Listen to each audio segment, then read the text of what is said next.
Recentemente, o mundo tem estado muito inquieto com essas guerras que têm acontecido. Mas como sabemos, isso não é novidade. Guerras são guerras e sempre vão acontecer. Mas ultimamente tem gerado preocupação no mundo, muito mais específico o conflito entre Israel e o Irã. Surgem especulações se irá acontecer mesmo uma terceira guerra mundial. Eu acho que não. Pelo menos não por enquanto. Mas enquanto o mundo não se explode em bombas nucleares, eu resolvi fazer esse vídeo para entendermos como que funciona esse conflito entre Israel e o mundo árabe. Ou muçulmano, né? Porque o povo iraniano não é árabe, é persa. Lembrando que esse vídeo tem como objetivo fazer uma análise histórica da situação. Não vou dizer nada contra o povo de Israel, nem contra o povo iraniano, nem contra o povo árabe. E você também não vai me ver defendendo o ditador terrorista. Tampouco aqueles grupos nojentos terroristas que subjugam o próprio povo. Até porque, devido a essas guerras que têm acontecido entre Israel e o mundo muçulmano, muitas peculiaridades foram à tona. E a principal delas é o fato da esquerda, não só brasileira, mas mundial, estar apoiando o lado muçulmano, inclusive repudiando as ações israelenses. Sim, aquela mesma esquerda que diz apoiar as mulheres, a pauta LGTB 4K+, que diz ser contra o fanatismo religioso e etc. Enquanto isso, milhares de pessoas sofrem na mão desses terroristas. Inclusive, estão até comemorando o fato de Israel estar destruindo aquele regime terrorista iraniano. Se você quer me ver defendendo um terrorista iraniano, é melhor você ir pro canal do Castanhari, lá muito provavelmente você vai gostar disso. Aqui não fazemos isso. Tá, agora que eu lavei a minha alma aqui, vamos entender um pouco da história desse conflito entre Israel e o mundo muçulmano. E vamos voltar até muito tempo antes da criação do Estado de Israel, nas duas diásporas que aconteceram contra os israelitas. E a primeira delas aconteceu logo depois da invasão da Assíria, um povo muito carinhoso sobre o reino de Israel, em 722 a.C. As 10 tribos de Israel foram meio que extintas, já que, viraram todos escravos e todos se dispersaram também. Só que diferente do povo judeu, eles não conseguiram se reestruturar. E o reino de Judá buscou vassalagem, eles viraram um vassalo do Império Assírio. E eles não podiam fazer nada para se defender, até porque o reino de Judá era esse pequenininho aqui e o reino Assírio era esse negócio aqui enorme. Mas também não demorou muito até que o reino de Judá também fosse invadido, coisa de 136 anos, pelo Império Babilônico em 589 a.C. E esse império era cabuloso, basicamente estava dominando tudo que tinha pela frente. E naquela época era comandado pelo famoso Nabucodonosor II, um dos mais terríveis imperadores daquela época. E para consolidarem o seu poder sobre aquela região, eles simplesmente destruíram o templo de Salomão que ficava em Jerusalém. E daí começa a primeira diáspora judaica. Cerca de 40 mil judeus foram deportados para a Mesopotâmia e ficou só uns gatos pingados lá no reino de Judá. Que não era mais reino de Judá, agora era parte do Império Babilônico. Eles permaneceram como cativos do Império Babilônico por volta de 50 a 70 anos. Mas também não demorou muito até que o Império Babilônico fosse conquistado por outro império muito mais poderoso, o Reino Persa, ou o Império Aquemênida. E nesse novo império, o rei persa Ciro I libertou o povo judeu em 539 a.C.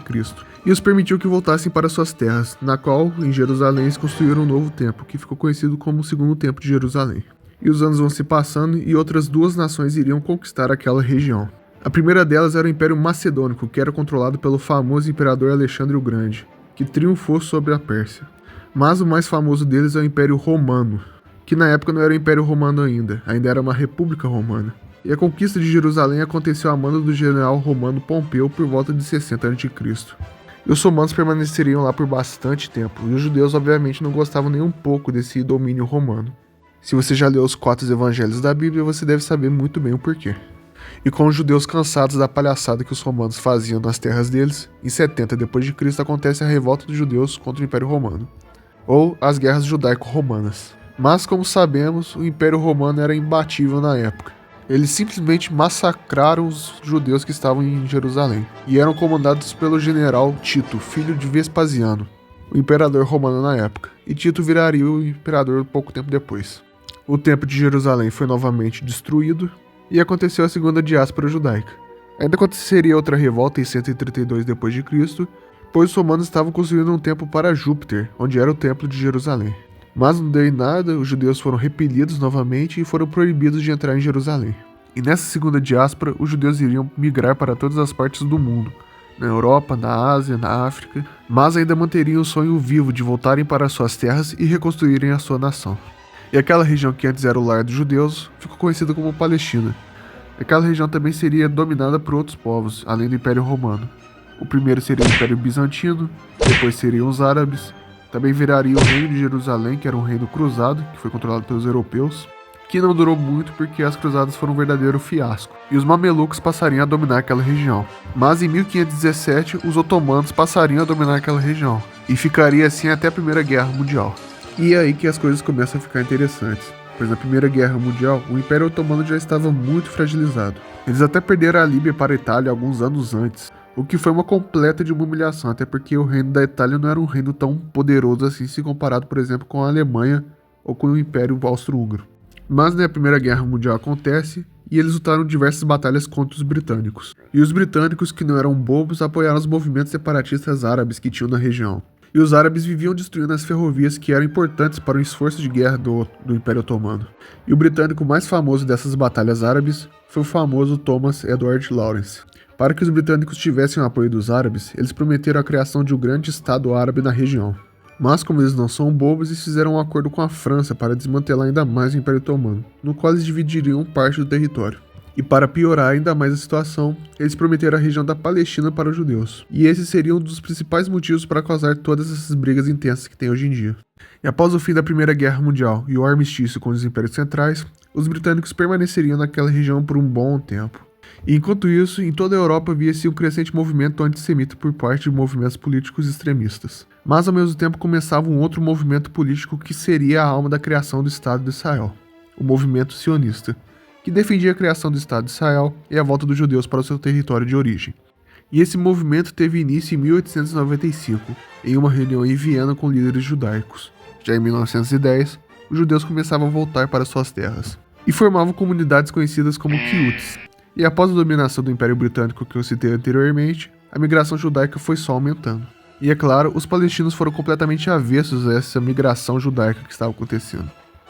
E foi convocado o primeiro Congresso Palestino, e já em 1929 começava o primeiro conflito entre judeus e palestinos pelo acesso ao Muro das Lamentações, gerando várias mortes.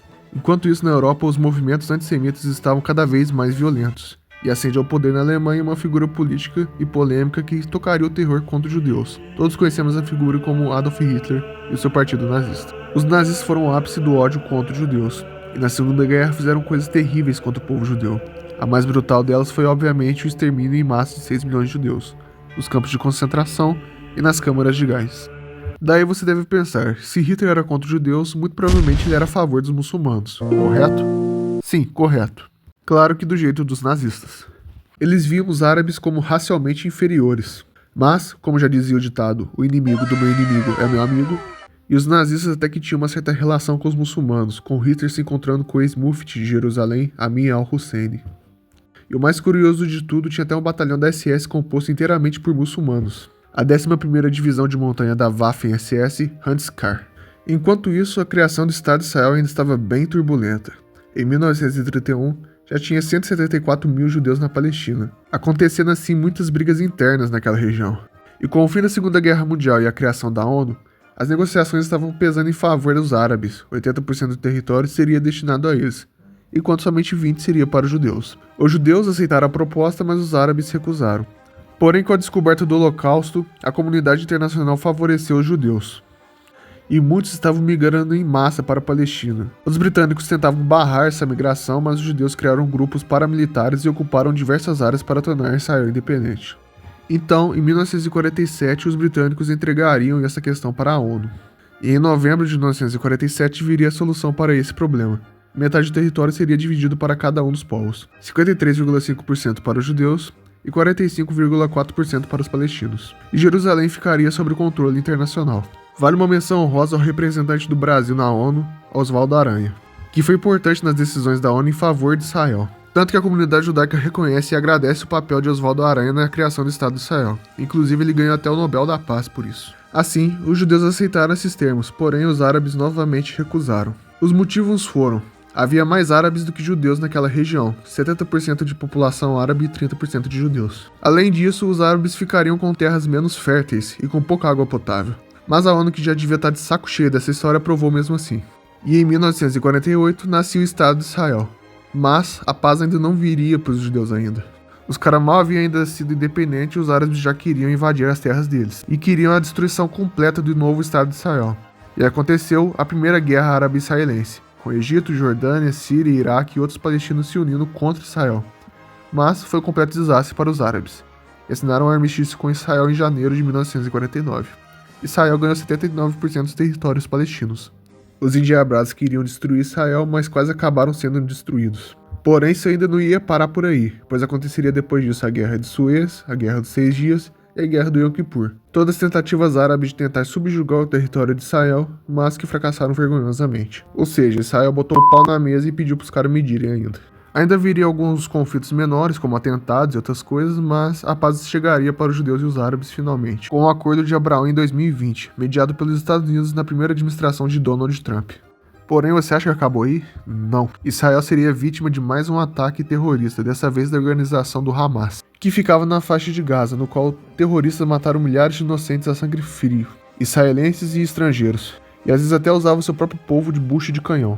Mas Israel mostraria novamente seu poderio militar, destruindo não só o Hamas, mas também o Hezbollah, que subjugava o Líbano há muitos anos com o apoio do Irã, e atacou Israel em apoio ao Hamas. Ou seja, basicamente Hamas virou farelo e Hezbollah está enfraquecido. Porém, Israel ainda se encontra em uma guerra aberta contra o Irã. Dessa vez o ataque veio por parte de Israel, mas isso devido ao programa nuclear iraniano, que estavam enrolando os americanos nas negociações e não queriam parar com o programa. E até o dado momento o Irã não tem nenhuma perspectiva de ganhar essa guerra. É só olhar os estragos que Israel tem feito na capital Teherã. E com essas guerras acontecendo, vemos uma crescente narrativa nociva em favor dessas organizações terroristas. Vindas por parte, obviamente, da esquerda. Aquela mesma que diz ser favorável às minorias, mas que defende terroristas e que assassinam essas minorias. Lembrando que essa guerra não é uma guerra dos iranianos contra os israelitas. É uma guerra do Estado teocrático do Irã contra Israel. E para você que defende esses grupos terroristas, lembre-se de quem ajudou os mineiros quando a barragem de Brumadinho se rompeu. Até porque quem defende eles são um bando de idiotas úteis vivendo confortavelmente no país pacífico como o Brasil, mas que seriam os primeiros a virarem farelos na mão desses terroristas. Só nos resta nos solidarizar com os povos que não merecem viver nessa tirania, e orar a Deus para que os livrem dessas guerras. Enfim, esse foi o vídeo, espero que tenha gostado. Fazia tempo que eu não publicava nada nesse canal, inclusive eu dei uma de Jaguar e mudei o conteúdo dele para uma coisa completamente nada a ver, mas estou de volta com esse vídeo, e nunca mais pretendo fazer nada desse tipo. Inclusive peço desculpas aos que se inscreveram nesse canal em busca do conteúdo de história, mas eu acabei mudando para outro conteúdo. Mas eu voltei, não se preocupe. Se você gostou do vídeo, deixe seu like, se você não gostou, deixe seu dislike, e até a próxima. Fiquem com Deus e tchau.